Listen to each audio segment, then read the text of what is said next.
எல்லாம் வல்ல இறைவனின் திருவருளால் அருள்மிகு வழிகாட்டும் மாளிகைப்பாறை கருப்பசாமியினுடைய திருக்கோயில்,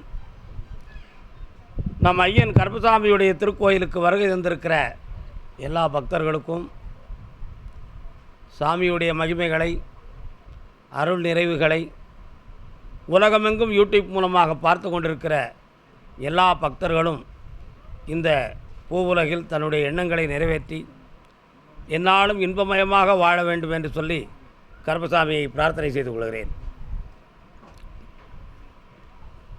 மனிதன் மாயை உடையவன், இம்மை பயக்குமால் ஈய குறைவின்றால் தம்மை விளக்குமால் தாமுடரா கேடின்றால் எம்மை உலகத்தும் யாம் காணேம் கல்வி போல் மம்மர் அறுக்கும் மருந்து என்று நாலடியாரில் ஒரு அற்புதமான செய்யுள் உண்டு. நாலடியார்னு ஒரு செய்யுள் இருக்குது தெரியுமா? ஆளும் வேலும் பல்லுக்கு உறுதி, நாலும் இரண்டும் சொல்லுக்கு உறுதி என்று பெரியோர்கள் சொன்னார்கள். ஆள் என்றால் ஆள், ஆலமரத்தினுடைய விழுது வைத்து பல் துளைக்கினால் அந்த பால் சத்துக்கள் நம்முடைய பல் ஈர்களிலே படிந்து நம் பற்களை அசையவிடாமல் பாதுகாத்து கொள்ளும். அதனால் ஆல விழுதுகளை வைத்து பல் துளைக்கினார்கள். வேப்ப மரத்து குச்சி வைத்து பல் துளைக்கினால் நோய்க்கிருமிகள் இல்லாமல் பல் நோய் வராமல் இருக்கும். அதை பெரியோர்கள் சொன்னார்கள், ஆளும் வேலும் பல்லுக்கு உறுதி அப்படி சொன்னாங்க. நாலும் இரண்டும் சொல்லுக்கு உறுதினாங்க.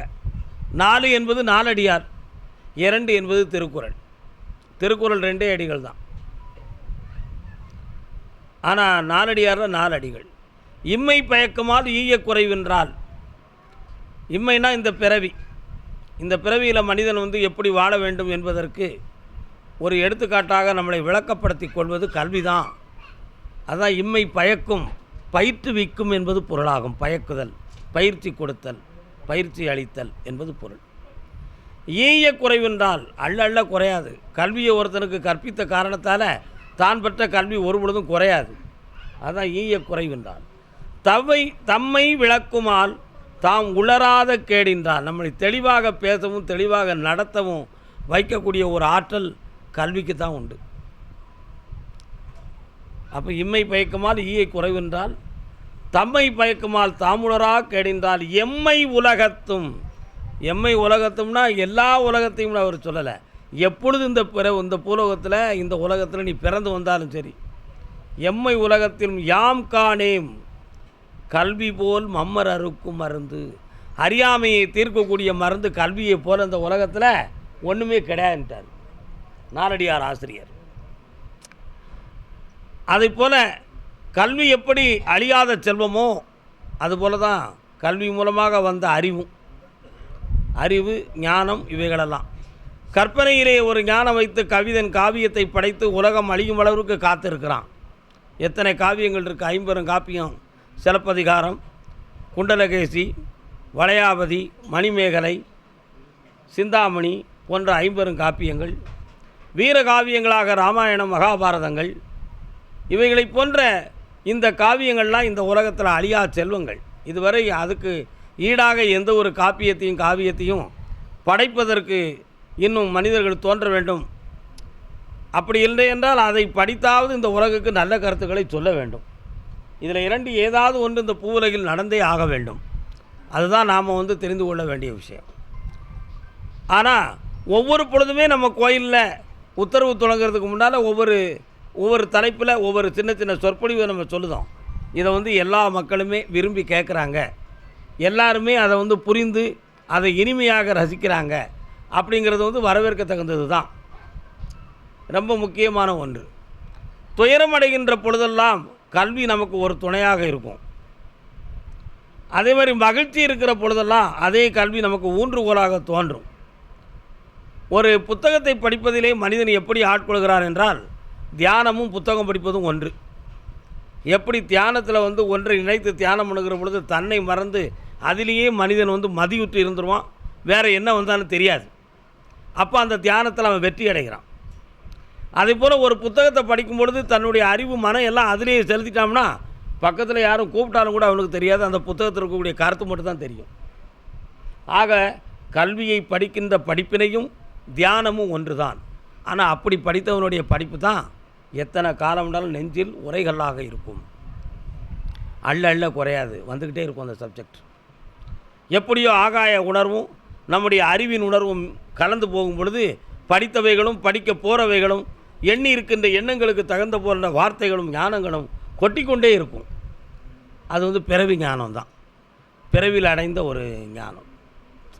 அப்படி அழியா காவியமாகிய ராமாயணத்திலே ஸ்ரீராமர் சீதாதேவியை பிரிந்து துயருற்று வனத்திலே அலைகிற பொழுது மதங்க வனத்து பக்கத்தில் செல்கிறார். முதல்ல ஒரு வனத்தில் போகும்பொழுது ஜடாயுங்கிறவர் வழிகாட்டுறார். ராவணன் சிறையெடுத்து சென்றான் என்ற செய்தியை சொல்லி உயிர் நீர்த்தார் ஜடாயு. அடுத்து மதங்க வனத்தை நோக்கி ஸ்ரீராமர் லக்ஷ்மணர் போய்கொண்டிருக்கும் பொழுது அந்த மதங்க வனத்துக்கு முன்னிலேயே ஒரு அம்மையார் தவம் இருந்தார், ஒரு பெண்பால். அந்த அம்மார் வேடர் குலத்தில் பிறந்த ஒரு பெண்மணி. இந்த உலகத்தில் தோன்றிய எந்த புராணம் 18 புராணங்களை எடுத்தாலும் சரி, எந்த தெய்வீக காப்பியத்தை எடுத்தாலும் சரி, எந்த வரலாற்றுகளை எடுத்தாலும் சரி, வேடர்கள் இல்லாத காவியங்களும் இல்லை, காப்பியங்களும் இல்லை, புராணங்களும் இல்லை, இதிகாசங்களும் இல்லை. எப்படி வேண்டுமானாலும் அந்த இடத்துல முக்கியமான ஒரு பங்கு வேடர்களுக்கு இருக்கும். சிவபுராணத்தை எடுத்துக்கொண்டால் குற்றால சரிவு மலைகளிலே சிவலிங்கத்தை தேடுவதற்காக வானவர்களுக்கு வழிகாட்டியவர்கள் வேடர்கள் என்று குற்றால குறவஞ்சியிலே துரிகூடராசப்ப கவிராயர் அவர்கள் ஒரு இடத்தில் கூறுகிறார். சிவபுராணத்தில் சிவனை அடைவதற்கு கண்களை பெயர்த்தெடுத்தவன் வேடன் என்று கூறுகிறார். இப்படி நீங்கள் ஒவ்வொரு புராணத்தை எடுத்துக்கொண்டாலும் சரி, வேடர்கள் இடம்பெறாத புராணங்களே இருக்காது. அவங்களுக்கு தான் அந்த இடத்துல முக்கிய பங்கு, இறைவனோடு ஒன்றித்த பங்கு. ஏன் இறைவனோடு அவங்க சம்பந்தம் கலந்த பங்குகள் கூட இருக்குது. பார்வதி தேவியார் வேடர் குலத்தில் பிறந்த பெண்மணி. சிவபெருமான் சரீரம் எடுக்கும் முறத்தில் அவரும் வேடர் குலத்தில் பிறந்தவர் தான், பரம்பு மலையில் பிறந்தவர். பரம்பு மலையில் பிறந்த பரம அரசனுக்கு மகனாக சிவம் என்னும் ஒரு சக்தி போய் பிறந்தனால்தான் தான் அவருக்கு பேர் பரம சிவம். பர்வதமலையை ஆட்சி செஞ்ச வேடருடைய மகளாக இருந்து பர்வபதி ஆட்சி செய்த பெண்ணாக இருந்தனால்தான் தான் அவளுக்கு பேர் பார்வதி. இது நம்ம சிவபுராணத்தின் முன்பகுதியிலே கூறப்படுகிறது. பிற்காலத்தில் வந்த சிவபுராணம் அதிலே மறைத்து வைக்கப்பட்டது. மறைக்கப்பட்டது என்பதற்கு காரணங்களை கண்டறிய இயலாது. தவிர்க்க முடியாதது பச்சை குழந்தைகளின் அழுகை. என்ன தவிர்க்க முடியாதது? பொறுமையும் பெருமையும் வேண்டும் மகளே, அமைதி கொள்வாயாக. அப்படி அந்த வேடர்கள் இருக்கிற பொழுது இந்த மதங்க மலையிலே வேடர் குல பெண்மணியாகிய சபரி என்னும் ஒரு பெண்மணி தவம் இருந்து வருகிறாள். உட்கார் மக்களை. ஸ்ரீராமரும் லட்சுமணரும் வனவாசம் செல்கிற பொழுது அந்த அம்மையாருடைய ஆசிரமத்துக்கு போய் நமஸ்காரம் பண்ணுறாங்க.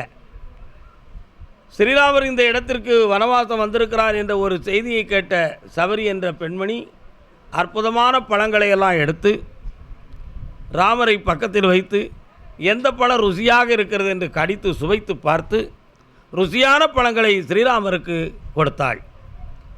அதில் கொஞ்சம் கூட மனப்பேதம் இல்லாமல், மனம் அஞ்சாமல், பாகுபாடு பார்க்காமல், பாசத்தையும் பக்தியை மட்டுமே பெரிதாக கொண்டு ஸ்ரீராமர் அந்த கனிகளை வாங்கி புசித்தார். இதுதான் நடந்த சம்பவம். ஒரு ராமாயணத்தை ஆராய்ச்சி செய்கிற பொழுது குகன் கொண்டு வந்த மீனும் தேனும் கொண்டு வந்து ஸ்ரீராமருக்கு கொடுத்தார். அதை ராமர் வணங்கி உண்டாரா உண்ணவில்லையா என்பது ஒரு சர்ச்சைக்குரியதாகவே இருந்தது சிருங்கபுரத்து படலத்தில். ஆனால் அது சர்ச்சைக்குரியதாக இருந்தது என்றால் அதே வேடர் குலத்தில் பிறந்த பெண்மணி தான் சபரி என்பவள் மதங்க வனத்தில் போய் அந்த அற்புதமான கனியை உண்டதில் அந்த தவறான எண்ணங்கள் நீக்கப்பட்டது. அப்பொழுது சபரி அன்னையிடம் அடிபணிந்து, அன்னையே, என் மனைவியாகிய சீதாதேவியை யாரோ கொணர்ந்து சென்றார்கள், எனக்கு பேருதவியாக நான் யாரோ கிடைப்பார்கள் என்னும் திசை நோக்கிலே இந்த இடத்திற்கு வந்தேன், உங்களுடைய ஆசீர்வாதமும் வழிகாட்டலும் எனக்கு வேண்டும் என்று ஸ்ரீராமர் கேட்டவுடன் சபரி அந்த பெண்மணி கூறினாள், அந்த தபசி, இன்னும் 6 காதவழிகள் சென்றால் அங்கே கிட்கிந்தை இருக்கிறது. கிட்கிந்தையிலே ஆட்சி செய்யக்கூடியவன் வாலி. வாலியுடைய தம்பி சுக்ரீவன் அண்ணனோடு பகைத்து தனித்த முறையிலே வாழுகிறான். அவனுக்கு தகுந்த அறிவாளியாகி ஆஞ்சநேய அருமான் துணையாக இருக்கிறார்கள். அதில் யாரோ இருவர்கள் உனக்கு உதவி செய்து உன்னுடைய மனைவியை மீட்டி இந்த உலகமைக்க உதவுவார்கள் அப்பா என்று வாக்கு கொடுத்தாள். அந்த வாக்கு கொடுத்த உடனேயே ஸ்ரீராமர் மனம் மகிழ்ந்து அன்னையே, எனக்கு இந்த உதவியை செய்து என் உள்ளுணர்வுக்கு எதிர்காலத்தை காட்டி உதவிகளை காட்டிய உமது அற்புதமான சரித்திரம் இந்த உலகத்தில் ஒரு பெரிய தெய்வ ஸ்தலமாக வணங்கி இந்த உலகமே போற்றும் என்று ஒரு வாக்கை கொடுத்தார் ஸ்ரீராமர் அந்த சபரி என்ற ஒரு பெண்ணுக்கு. அந்த வாக்கு கொடுத்து முடிந்த பெண் சபரி என்னும் பெண்மணி மதகவனத்திலிருந்து மேற்கு திசை நோக்கி வந்து நமது கேரள தேசத்தின் எல்லையில் வந்து மீண்டும் தவம் இருந்தாள். அதுதான் பம்பை ஆற்று கரையின் வடக்கு பகுதியில். எங்கே? பம்பை ஆற்றின் கரை, சபரிமலைக்கு செல்லும் வழி பம்பை ஆறு. பம்பை ஆற்று கரையின் வடக்கு பகுதியில் வந்து தவம் இருந்து சமாதியானாள்.